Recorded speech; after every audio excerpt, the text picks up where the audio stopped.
Good afternoon, everyone, and welcome to the session on preserving heritage and culture amidst sea level rise. We are sorry for the delay. As you saw, there was overwhelming interest in the Rising Nations Initiative session, which you was, of course, welcome, but the disadvantage is we are a bit behind schedule. Luckily, we had a half an hour break after this session, so we can gain some time back. And we have a very distinguished panel today. And before I move to the panel and introduce the distinguished panelists to you, we have the privilege of having Tuvaluan Minister Maina, Minister for Home Affairs, Climate Change and Environment of Tuvalu, talk to us about what I believe was a historic days just a couple of weeks ago. As you may have heard, Tuvalu has submitted a historic submission to UNESCO for the whole country to be recognized as UNESCO World Heritage. And this is only one of the many pioneering activities that Minister Maina, with his vision and his leadership, has spearheaded from his ministry in Tuvalu. So we're truly privileged to have him speak to us today. And without further ado, Minister Maina, if you're ready, we would be happy to invite you to join us. Thank you. A round of applause for the Minister.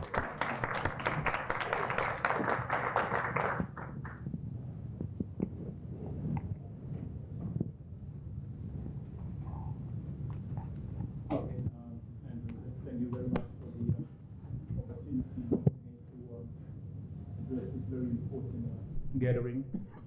And I am grateful to see my familiar faces and, of course, my good friend, which we tend to sign an MOU a few weeks back in support of the work that we do in Tuvalu.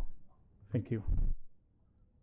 Excellencies, distinguished colleagues, dear friends, it is an honor to address you today at this important session on preserving heritage and culture amidst sea level rise. Tuvalu is made up of just 8 narrow atoll islands.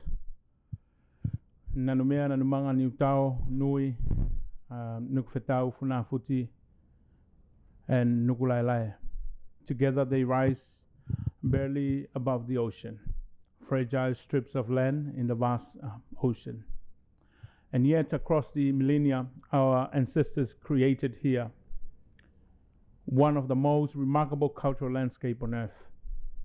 They tamed no mountains, they carved no empires, but they built communities of resilience, knowledge, and harmony with nature. Our heritage is woven into every part of these islands. The Falekaupule, where we govern ourselves, the Bulaka pits that feed our families, the sacred sites that hold our ancestors, the marine systems that provide for us with justice and care, and the songs and dance of Fatele that binds us together in joy and in grief. These are not fragments of history. They are living traditions, still practiced, still vibrant. But I must speak with urgency and truth. This heritage, the very landscape that sustains it, it's under mortal threat. The climate crisis is eroding not just our shores, but our identity. Sea level rise and swallow our lands. Salt water seep into our crops. Storms grow fissure, tearing through villages and sacred grounds. The graves of our ancestors are being washed into the sea. To lose our land would to lose our heritage, our identity, and our very being as Tuvaluans. Preserving Tuvalu heritage, culture amidst sea level rise is therefore a moral imperative. For me, it is also deeply personal theme. Just 2 weeks ago, on 12th of September, I had the privilege of submitting Tuvalu's nomination for UNESCO World Heritage recognition. the Pacific Atoll Island cultural landscape of Tuvalu. This was a moment of immense pride for our people, but also a solemn call for action. Our submission is not only about recognition, it's about the very survival of our people. It's about ensuring that our identity, culture, and way of life endure, even as the rising sea encroaches upon our shores. This nomination is unprecedented. It covers all 8 of the Tuvalu Island groups. It highlights the extraordinary interplay between people and nature that has allowed our communities to thrive in one of the most fragile environments on Earth. From customary land to lagoon stewardship system to bulaga pits, indigenous plants below the waterline, to tapu conservation practices that sustains our fisheries, and to intangible heritage of fatele, songs, and oral traditions, our cultural landscapes embodies resilience, continuity, and all. We are deeply grateful to the Rising Nation Initiatives, or the RNI, enabled by the Global Center for Climate Mobility, for its steadfast support. RNI has helped us connect science, culture, and the community voice in preparing for UNESCO submission. The initiative is also enabling a living digital repository of Tuvaluan culture, developed with partners such as the German Archaeological Institute. The repository is capturing artifacts, archives, oral histories, and contributions from our diaspora, so that we can be sure that the story of Tuvalu will endure, accessible to our people and to the world. I want to also acknowledge our RNI champion partners in Germany, Italy, Denmark, South Korea, and Morocco, whose solidarity has been indispensable. Through partnerships with NASA, MIT, and UNCDF, the initiative has also introduced innovations such as prototype microinsurance for sea level rise and AI-powered weather services, helping Tuvalu adapt with foresight. These are examples of how heritage protections and cutting-edge adaptation can and must go hand in hand. Looking forward, we see heritage and culture as integral to resilience. Preserving culture is not a luxury, it is a foundation for adaptation.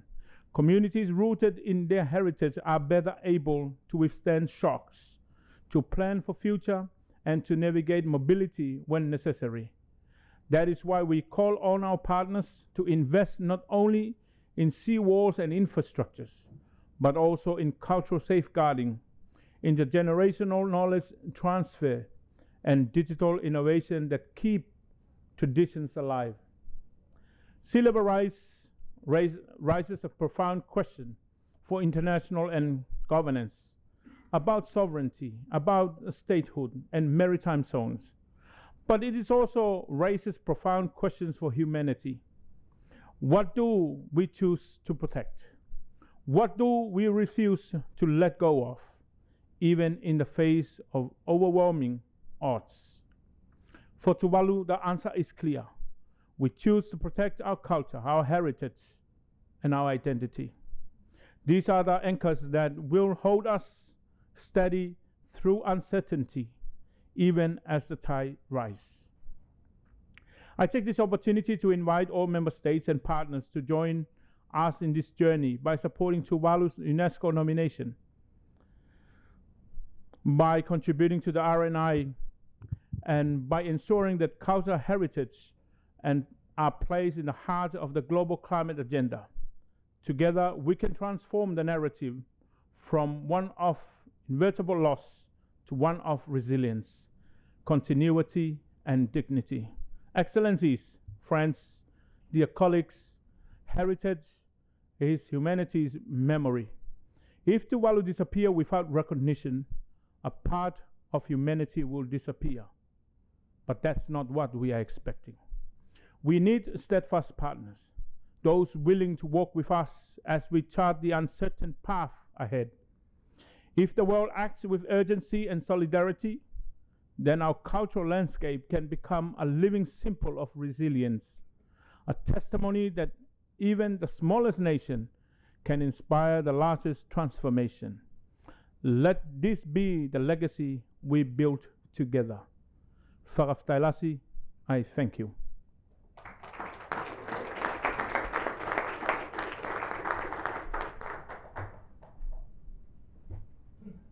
Thank you very much, Minister. And just to say, it's been an honor for us accompanying or supporting you in this journey. And in Paris, you may recall on the day of the submission, it was touching, I think, for all of us to see an ambassador react to your presentation, very emotionally, really moved by what Tuvalu is trying to do, and it's really inspiring for all of us who are interested in preserving cultural heritage.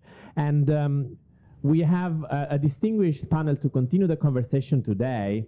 We have Dr. Gerhard Schlaudraff, Head of Division on International Climate Finance at the German Foreign Office, with us today. Not a doctor. Not a doctor. Sorry. And I'm going in order of how I will ask you to speak, and not geographic or physical.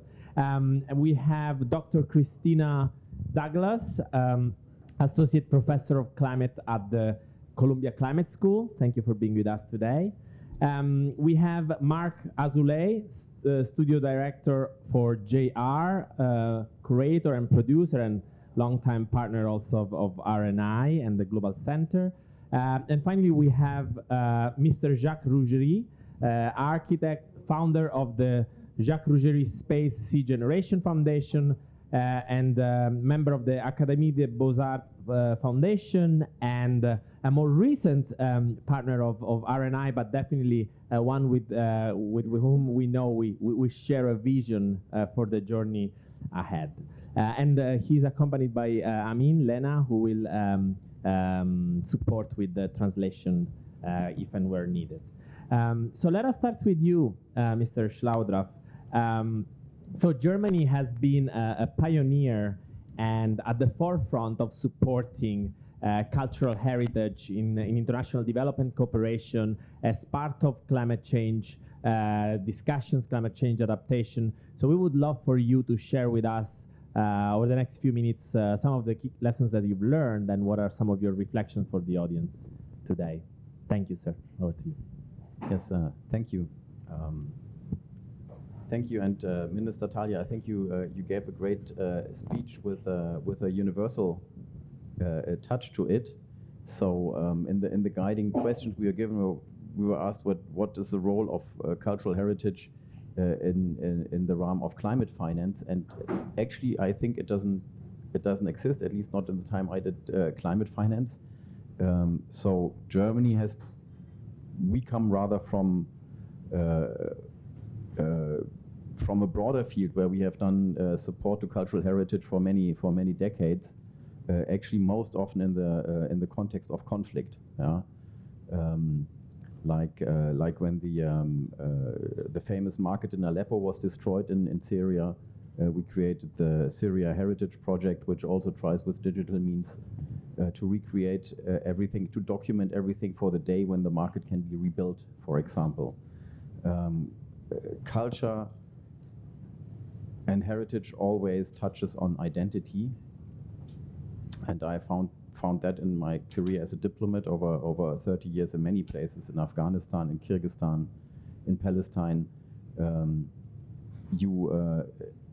You can often do very meaningful projects with little means, community-led projects, if you take care, if you're ready to invest in cultural heritage. So the German Foreign Ministry has been doing this since the 80s, also because we don't have a Ministry of Culture in Germany, a national one. So on the federal level, it's only us, and we are the people who do foreign policy. So it has become a focus, and it has become very important part of our identity as a ministry. I think, including the cooperation with the DAI, the German Archaeological Institute, which is attached to our ministry and which has been in existence for almost 200 years, founded in Rome in 1822. Why I'm saying this? Because your question was how can we create more instruments related to climate? I think probably you have to think out of the box and just do it. You know, we have not been looking at this from the point of view of climate, but of the point of view of cultural heritage that we have been always been doing. I just spoke with a colleague from the Santiago network. Of course, you can look at the preservation and documentation of cultural heritage that is being lost also from other angles, but that's not where we have come from. I hope that the project that we've been able to support with Tuvalu will provide lessons then also for other contexts, for other countries affected by sea level rise, for other places and communities affected by climate change, but also beyond. I think I'll leave it at that. Thank you very much. And I just want to say how lucky we are not only to count on your support, of course, making things possible. For us, it's also been a learning journey to work with the Foreign Office because of your expertise in this field that, as you outlined, is in a way unique. And I love that you said that it's an important part of your identity as a ministry by now. And I think this is really it's a privilege for us to not only to partner with you and learn from you. So we're very thankful. And I'll move on to our second speaker, Dr. Douglas. Dr. Douglas, we were preparing this session and doing our homework and of studying what is the academic literature in this space.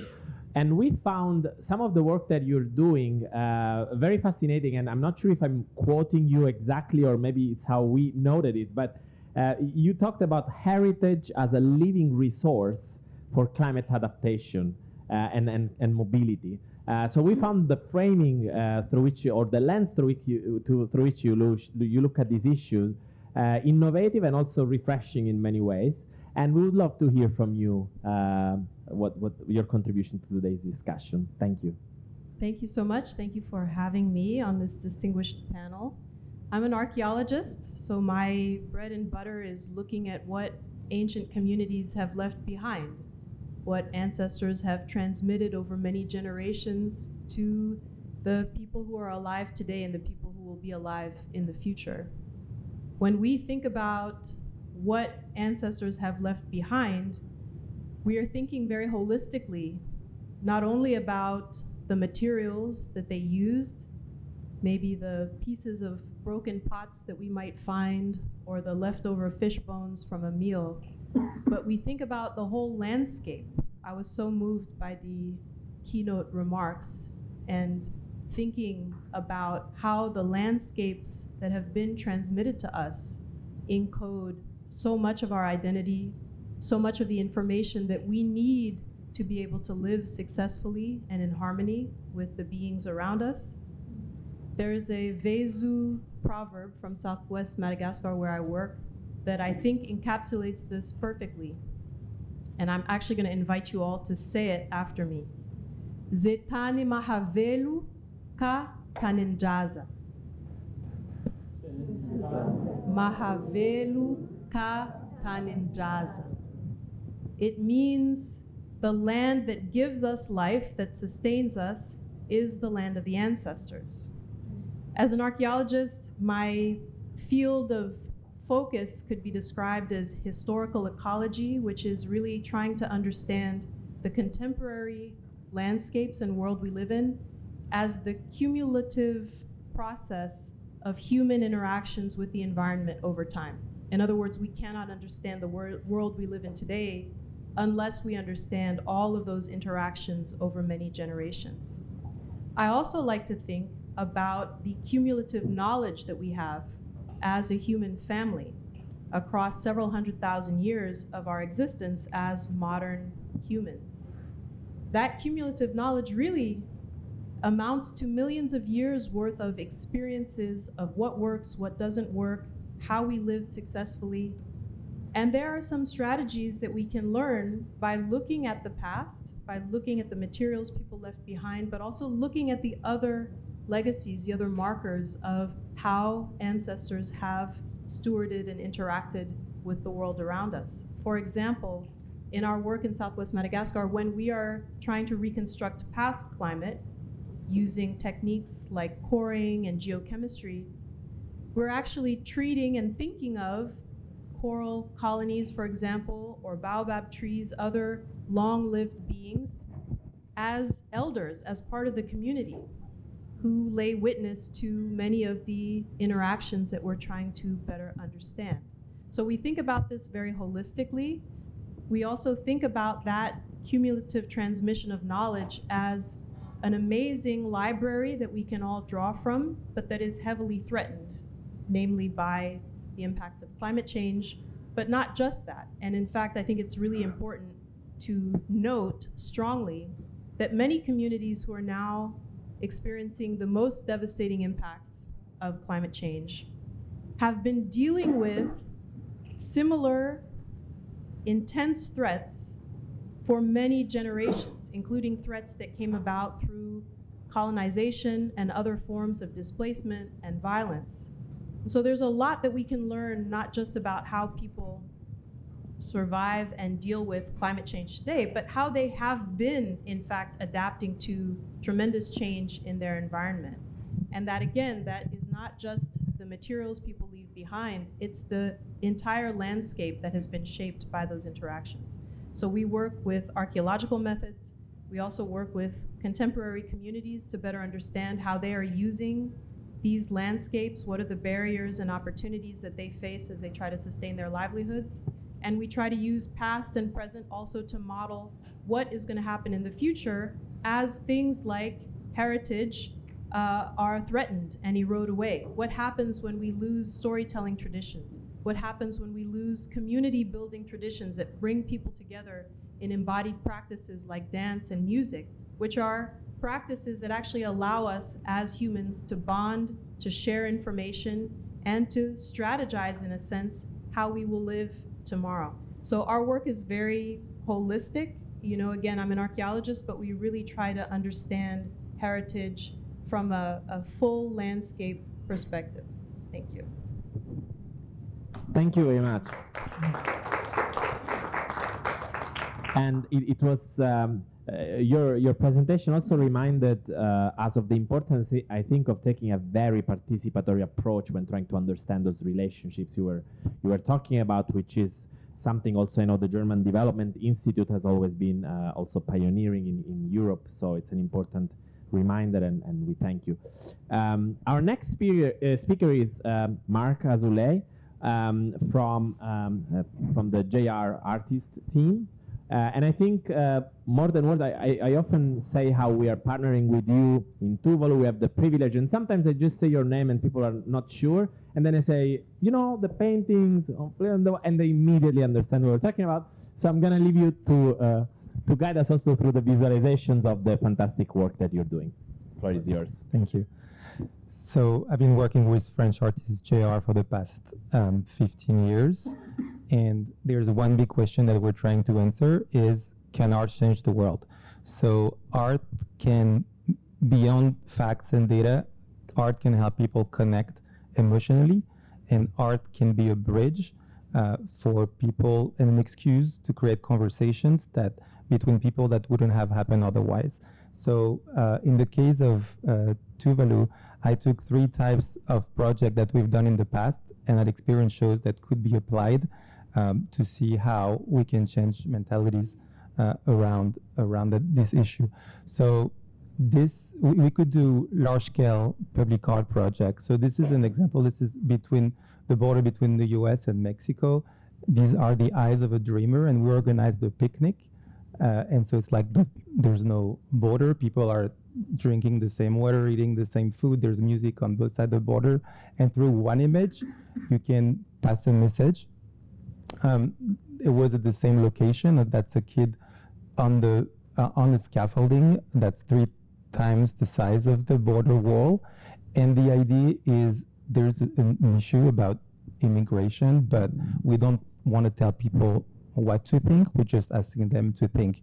And what large-scale public art does, that's in Brazil, for instance, on the favela, and the eyes of the women of the favela, what large-scale monumental public art does is it's unavoidable in the public space, and so the images are so striking that you have to think, what is it about? And so you can ask questions. This is in a maximum security prison in California, and these are images of inmates, guards, and victims all together. And same thing, we shown in the prison that art can have an impact anywhere. And so for Tuvalu, we could think, for instance, of a huge picnic on the eyes of a youth that will have to leave their country, and with half of the picnic table in the water, half people on the land, and then it's just an idea to bring awareness, and that would travel the world in a much more impactful way than just giving facts. Another type of project that could apply is a project we call Chronicles. It's a project in which we set up a mobile studio. It's inspired by Diego Rivera. We set up a mobile studio in a neighborhood or in different neighborhoods of a city or even all around the country. And we ask people, passersby, do you want to participate? How do you want to be remembered? And so they choose how they want to be photographed. They then record their story as with an audio component, and then we assemble it as a mural. And this mural can travel, so that's New York at the scale of a city. That was a cover of Time magazine. It's about the issue of guns in America, and you have people that are completely pro-guns, completely anti-guns, and then you show the range of opinions.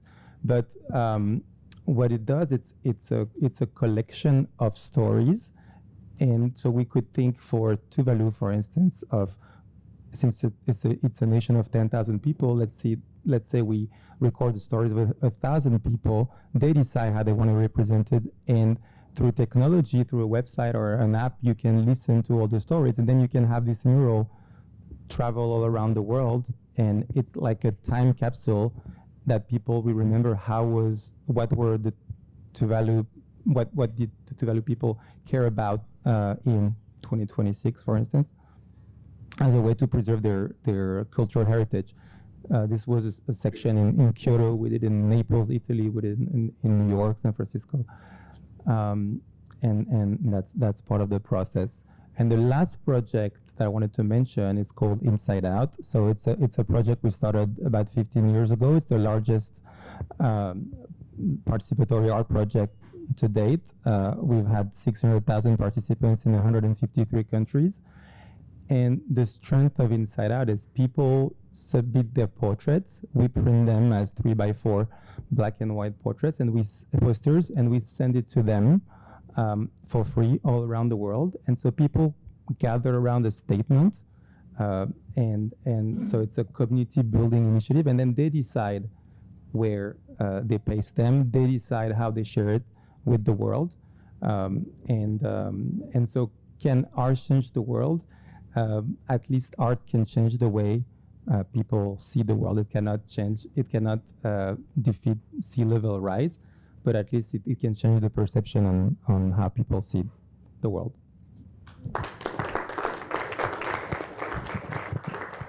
Thank you very much. Our last speaker is architect Jacques Rougerie, and I take the liberty of, sir, this is the point of it. I take the liberty to say I believe a true visionary in this field. I think some of the museums and installations you've worked with in small island states are truly visionary and very inspiring. And so without further ado, the floor is yours. Thank you, Adrien. Comme l'a dit Monsieur le ministre Mariana Savilla de Tuvalu, l'océan est au cœur de nos espoirs, de nos défis, de notre avenir. À travers l'histoire, certaines civilisations ont choisi de bâtir leur cité sur l'eau. Venise, en Europe, Suzhou, en Asie, Gambier, en Afrique, Belém, en Amérique du Sud. Toutes ces cités ont forgé une identité culturelle, spirituelle et des modèles économiques spécifiques. façonnés par leur proximité avec l'élément aquatique. Aujourd'hui, face à l'accélération des changements climatiques, à l'intensification des activités humaines, la mer et l'océan nous imposent des défis sociaux et environnementaux de plus en plus pressants. Mais ce n'est pas une fatalité. Rappelons-le avec force. Nous avons le devoir d'inventer des solutions durables et désirables qui redonnent confiance aux générations futures. Pour répondre à ces enjeux planétaires, nous devons unir art, science et technologie en symbiose avec la nature à travers des architectures et des innovations bio-inspirées. Léonard de Vinci nous rappelait déjà: allez prendre vos leçons dans la nature, c'est là que se trouve notre futur. La montée du niveau des mers nous oblige à repenser nos cadres de vie littoraux, en particulier ceux des territoires insulaires. Les Tuvalu, les Palau, la Polynésie française, ces terres ancestrales habitées par des peuples fiers et enracinés sont aujourd'hui menacées de disparaître.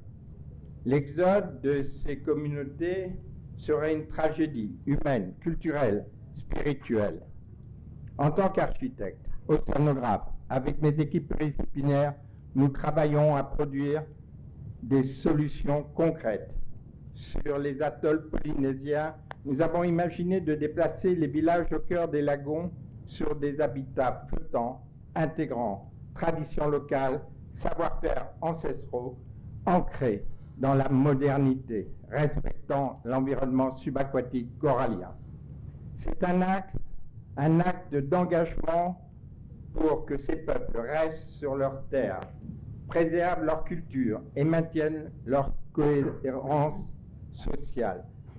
Comme l'a dit si justement Maïna Taïa, ministre de Tuvalu, ce serait une perte fondamentale si la culture de nos peuples disparaissait avec nos territoires. Merci, Monsieur le Ministre. C'est pourquoi, avec ma fondation, je me suis engagé à ses côtés, à accompagner les Tuvalu dans la création d'un lieu de mémoire pour rapatrier leurs artefacts et protéger leur identité matérielle et immatérielle. Mais ces défis ne peuvent être relevés dans la précipitation. Ils exigent une action coordonnée à toutes les échelles et anticipée, 2030, 2050, 2100. C'est dans cet esprit que j'ai créé en 2009, sous la présidence d'honneur du prince Albert II de Monaco, la fondation Jacques Rougerie, Académie des Beaux-Arts, pour donner aux jeunes chercheurs, scientifiques, architectes, les moyens de bâtir leur futur avec audace et optimisme. Plus de 15 000 jeunes passionnés venus de 150 pays ont déjà participé à nos concours internationaux d'architecture et d'innovation, rejoignant par la suite nos programmes de juniors ambassadeurs engagés dans un réseau d'action internationale. Ensemble, ils imaginent des solutions concrètes et visionnaires, restructuration des mangroves pour protéger les côtes et la biodiversité, reconversion de villages de pêcheurs en zones aquacoles, réinventer les lieux de vie des zones urbaines sur le tracé de côte face à la montée du niveau de la mer, comme à Punta Arenas au Costa Rica, un pays avec qui nous avons marqué une étape importante à l'UNOC 3 à Nice. Ces conférences internationales sont essentielles. C'est pourquoi aujourd'hui, je suis honoré et fier de prendre la parole à l'occasion de ce 3e congrès sommet sur la mobilité climatique, sur les thèmes majeurs de la 80e Assemblée générale des Nations Unies, organisée ici aujourd'hui à New York. Je tiens à remercier vraiment chaleureusement, le professeur Kamal, dont l'engagement fédérateur nous inspire, nous encourage à agir. Alors, unissons nos forces, notre savoir-faire pour avancer ensemble, car le dialogue est une boussole qui évite de perdre le nord. L'océan, la mer, l'eau, si précieuse, de notre vulnérable et belle terre bleue, doit continuer d'être la première source de nos rêves. Je vous remercie.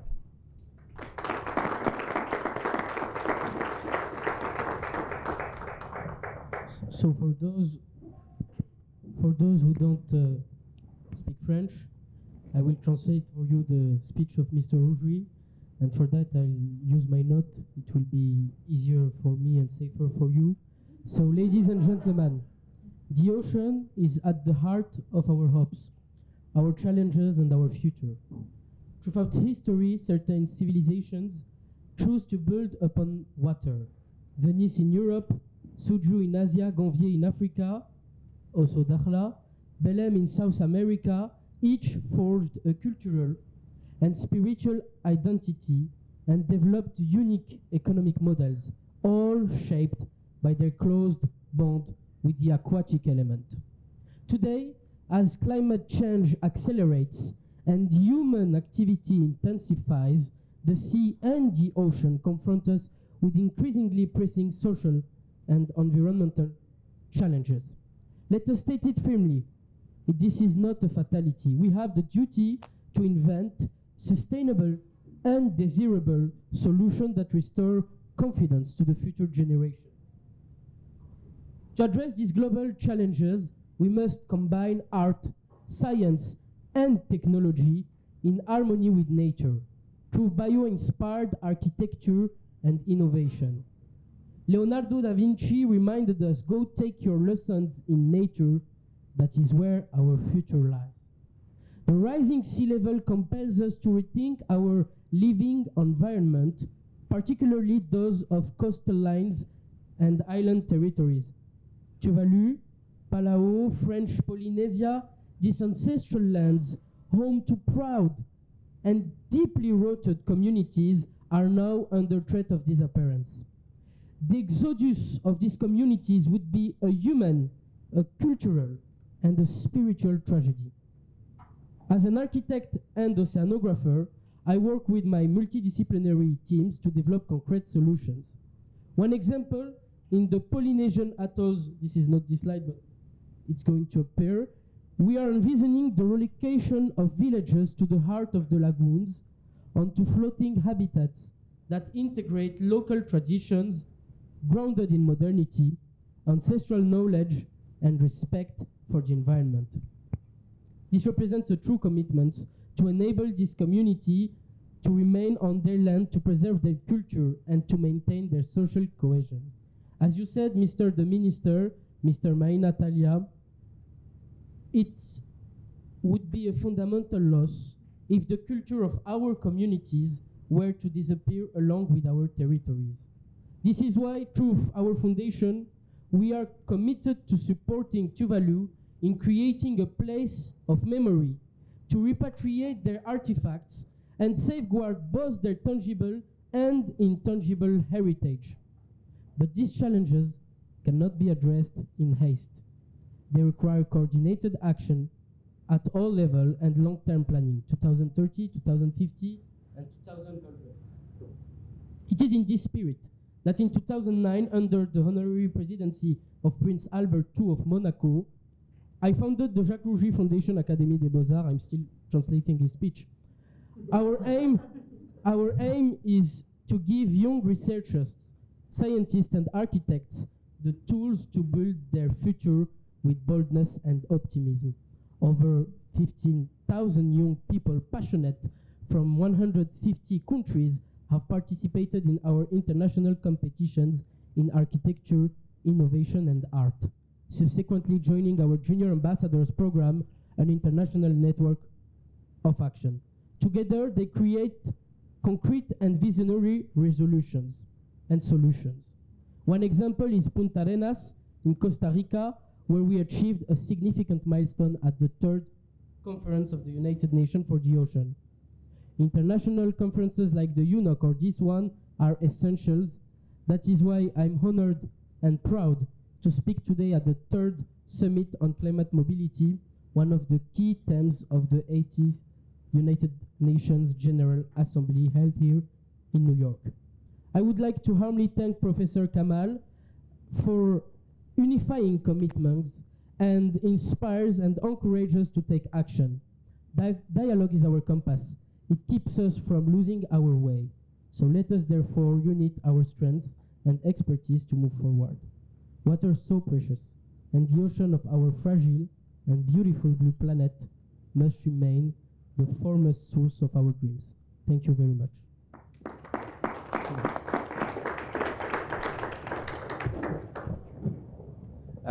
Thank you, and as you all know, we are quite over time, but we would love to just take maybe one round of questions, and I will ask the panelists to be concise in their answers, and then there will be a little break between sessions so you can also go and speak to the panelists for any question bilaterally. But I don't want to prevent you to ask one or two questions that we can have the panel answer. No questions? Yes, Timo from the... go ahead. Yeah, Timo here from the Santiago Network. Thank you very much. Very, also I think very rich and diverse panel. Thank you for all the contributions. Perhaps one thing I wanted to ask about is when we talk about unlocking finance and mixing that also with the points you made around loss in terms of cultural heritage. It's very difficult to quantify that kind of loss, but when we look at financing mechanisms, that's often what is required to really talk about numbers. So how do you see, and perhaps that question goes directly to you, how do you see climate finance mechanisms evolving to also address the non-economic dimensions of loss and damage? Thank you. Thank you, Timo. Any other question? If not, then yeah, maybe I will ask Mr. Schlaudraff if you have any reflection on this point. Yes, thank you for the question. So you're asking how could loss and damage address the loss of cultural heritage, material and immaterial? Climate finance mechanism. So, but you are thinking about the loss. You're not necessarily thinking about the preservation, like the Tuvalu project that we have been talking about here. I think you can't separate one or the other. So yeah, it would go in tandem. I think there isn't yet an answer. We don't even have established a mechanism for addressing the material loss or actually quantifying it and the attribution, but probably with the ICJ advisory opinion and what may come out of it, a pathway can be found, you know, to quantify this. It's a good question to which there is no answer today. Basically, it's something that merits being put on people's mind. Yeah. Thank you. That's why I asked it. Thank you. And with this answer, considering we are very late, if okay for the panel, I would close the session so we have the time for a little break and perhaps conversations on the side. So I would ask everybody to join me in a big round of applause for our excellent panel.